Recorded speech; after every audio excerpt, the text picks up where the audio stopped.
What's going on, guys, and welcome back to the channel. Today I'm going to be taking you through every single mod we have installed on my 2006 Acura TSX so far. The TSX is a front-wheel drive sedan, one of my personal favorites from the Acura lineup, and it does feature the K24 2.4-liter 4-cylinder engine from Honda. I was lucky enough to find mine not only with the 6-speed manual transmission, but also with 196,000 miles on it, which made this car the perfect candidate to bring home for a suspension refresh. Now, we didn't stop there. There are some fun parts under the hood as well, just to wake the car up and make it a little bit more fun to drive, so we're going to be going through all of that today, so you guys can let me know down in the comments that my car is still stock.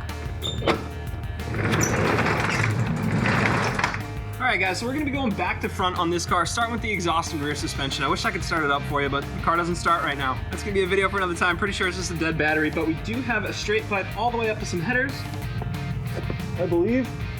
So as you can see, good old TSX dual tip action over here, but it does meet together right under the rear bumper. I could probably afford to paint that, looking that's pretty gross. And then this exhaust system, which was on the car when I bought it, goes into a resonator and then up there into a catalytic converter as well. So there's our resonator and then there is our catalytic converter up there. And I do believe these run into some aftermarket headers as well. So we can check that out when we get to the engine bay, but I do want to show you guys our TrueHeart rear tow kit. This came with, I believe, 3 arms per side and was absolutely critical in getting this car to drive right. There is an upper arm up here as well, which I just replaced with the OEM arm, and there is one up there, which is the same deal up front. I did do this job on both sides, so the whole rear end is completely refreshed, which is awesome. And these aftermarket bars give us some extra alignment control as well. We have the Progress rear sway bar back here as well. I absolutely love this thing. Totally woke up the car. I absolutely can't stand these little sway bar mount things in here. I fought with one of these because these are super easy to strip out. But aside from that, that was an awesome mod that was really, really huge in waking this car up and getting it to handle a little bit lighter. Now, I believe you guys can see a coilover up in there as well. We got some Tane Flex Z's. We've had these in the car for a long time and they were pretty cheap and easy install, so I can highly recommend those. We'll check those out when we get up to the front. Now, before we move up front, guys, I do want to talk a little bit about my rear fitment because it's definitely not as strong as it could be. Let me back up a little bit here. As you can see, it is a little weak, and that's because the fender is not rolled. The fenders on the TSX are a lot harder to work with. They're a stronger metal, and so when you go to roll these, it's not easy. Like, the fronts went in like 10 seconds. The rears just seem a lot thicker and a lot meatier, so I do believe a lot of TSX guys go with the trim on this, and as you can see, it does have some rust here poking up. We actually have some bubbles on the other side over here, which I would love to take that off as well and just kind of work on the fenders. We got a little bit of a crack and peel situation going here too. So there's blemishes and stuff all over the body, to be honest with you guys. So I think that makes this car a perfect candidate for some body work. Oh yeah, we also have this sick camber wear, and I know it's on the outside of the wheel, but that is negative camber wear. What happened was I had these tires flipped around, and I didn't want to buy tires, so I had them flip it around, and as you guys can see, the inside tread is perfectly fine. All right, guys, got the car up on stands here. We did go with a little bit of a shortened lever action. This is our first time working on the car here in the garage with the new arrangement. It's a little short, but we got it to work, and I figured the best place to start would be the wheels, so let's do a magic trick.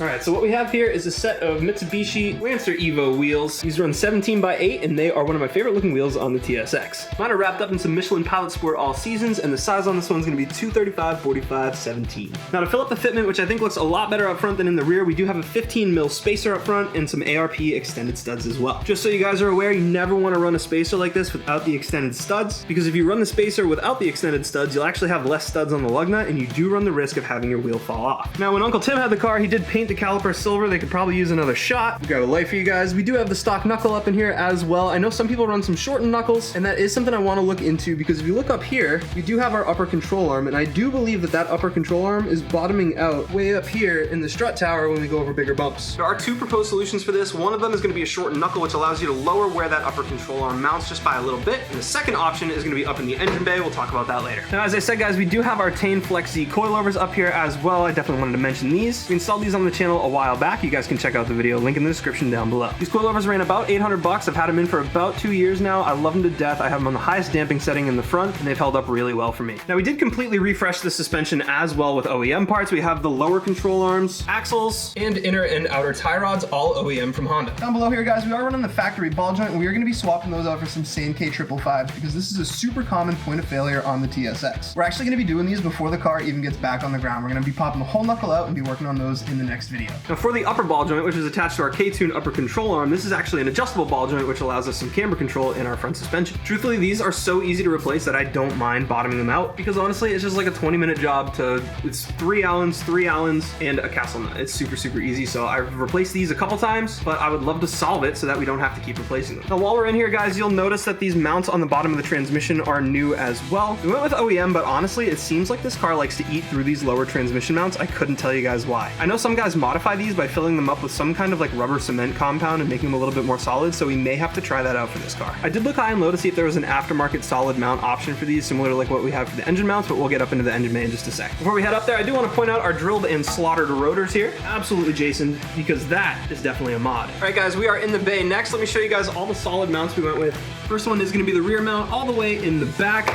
We've got one in front as well down in here. A little bit tough to see, but you can see the mounting for it there. And then we've got this guy over on the other side. Now, all three of these are innovative 65A motor mounts, and they are probably my favorite mod on this car. This is my first car with upgraded motor mounts, and honestly, I just absolutely love the way it changed the way the car drove. It's hard to explain, but I feel like the car just gripped the road better. It didn't want to move, it didn't want to shimmy, it just wanted to put the power directly down. It made it a little bit less comfortable. Definitely a lot of NVR, but personally, I think it's super worth the trade-off, especially in the TSX, because the big thing with this car is it's a big car. When you're used to driving Civics, when you're used to driving Accords, this car does not handle the way that those cars do. And so these mods like the solid motor mounts or even the Progress rear sway bar, the ones that wake it up and help it put the traction down and handle a little better are really the ones that I think improve the TSX the most. Now, there was one more mod that I wanted to mention to you guys, and that's going to be the solution, the second solution to our bottoming out upper control arm.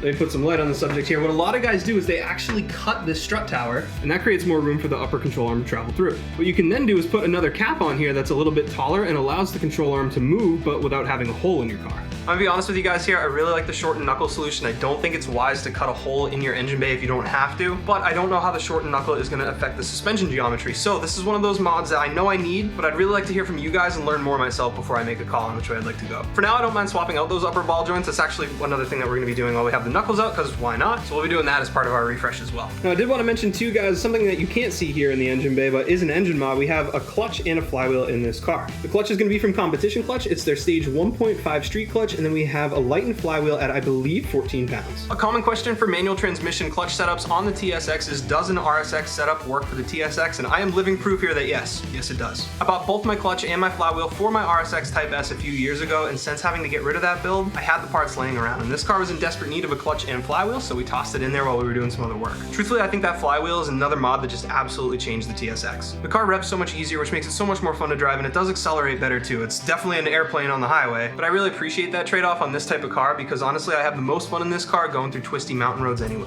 One more engine mod here, guys, that we actually didn't install ourselves. We have the K&N short ram intake here with the cone filter that I did put on from O'Reilly's, and then we have our intake stuff here deleted. There's a whole bunch of plastic here from the stock air box that I found was just useless if you're running the short ram, so we took all that out as well. And then, oh man, I almost forgot the headers, dude. So I actually don't know what stock TSX headers look like.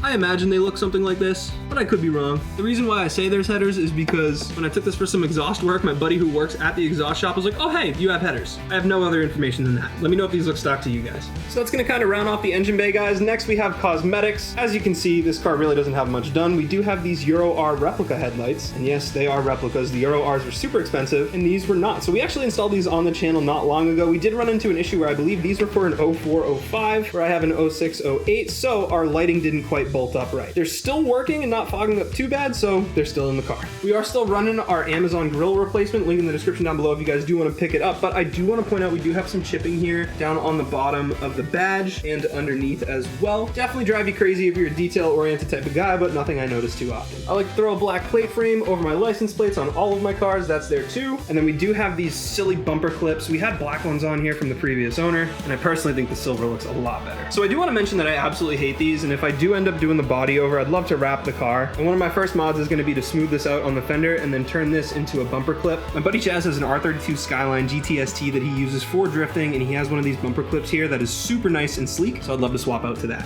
The only other cosmetics we have going on right now, guys, are these flat rattle can black mirrors that I have because one of my mirrors, I don't even know which one, was blue when I picked up the car. Then we got some rain guards going. I'm sure these are just some eBay specials, and then we have the window tint here as well. Heading on into the interior next, guys, I guess we can start with the shift knob and shift boot. We got a Mishimoto shift knob here. Custom Boston Bruins t-shirt shift boot made by your boy. Could honestly probably use some replacing. We got the factory face panels, and then we do have these endless RPM seat covers, which are so nice. My driver's seat's a little bit worn in, a little bit wrinkled, but I absolutely love these seat covers because they make it look more like OEM, and you don't have to break the bank on a new set of seats or reupholstery. We got these P2M checkered floor mats, which I got from an old friend. We don't talk anymore, but I love them for the interior, so we're gonna keep those around. Now my final interior mod is a little bit embarrassing, guys. We have a little bit of vinyl on our badge. TSXs are known for having chipped badges here on the wheel, so that was kind of the best we could do. Now, something I do want to do in the future with this, we have a nice little steering wheel over here from a different car that is relatively common to swap on a TSX. One of the reasons I haven't gone for the airbag on the stock TSX wheel is I would love to have that wheel installed in here one day as well. So with the interior, guys, that is gonna round off every single mod we have in our 2006 TSX so far. If you guys are enjoying the build so far, let me know what you'd like to see me do to the car in the future. I know it gets a little tough with tuning and stuff with the ECU, but I know this car also has a ton of potential left in it, and I can't wait to keep going on it here on the channel. If you guys made it this far, thank you so much for watching. I appreciate you guys a ton. This is so much fun. These are my favorite videos to make, and I can't wait to be wrenching on this car again with you guys. As always, guys, if you did enjoy the video or found it useful at all, please feel free to leave a like down below, subscribe for more just like it, and I'll catch you guys in the next one. Peace.